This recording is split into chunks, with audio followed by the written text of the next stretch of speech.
حضرت ابو رافع رضی اللہ تعالی عنہ سے مروی ہے، کہتے ہیں کہ جب حضرت امام حسن بن علی رضی اللہ تعالی عنہما پیدا ہوئے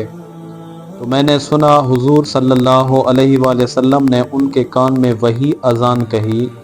جو نماز کے لیے کہی جاتی ہے۔ حضرت اسماء بنت ابوبکر صدیق رضی اللہ تعالی عنہما سے مروی ہے،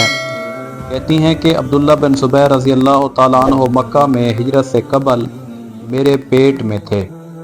بعد ہجرت قباء میں یہ پیدا ہوئے۔ میں ان کو رسول اللہ صلی اللہ علیہ وآلہ وسلم کی خدمت میں لائی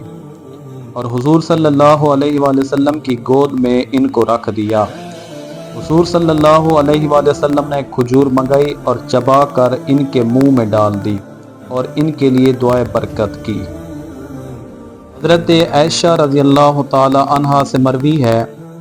کہتی ہیں کہ رسول اللہ صلی اللہ علیہ وآلہ وسلم کی خدمت میں بچے لائے جاتے، حضور صلی اللہ علیہ وآلہ وسلم ان کے لیے برکت کی دعا فرماتے اور تہنیک کرتے، یعنی کوئی چیز مثلا کھجور چبا کر اس بچے کے تالوں میں لگا دیتے کہ سب سے پہلے اس کے شکم میں حضور صلی اللہ علیہ وآلہ وسلم کا لعاب دہن پہنچے۔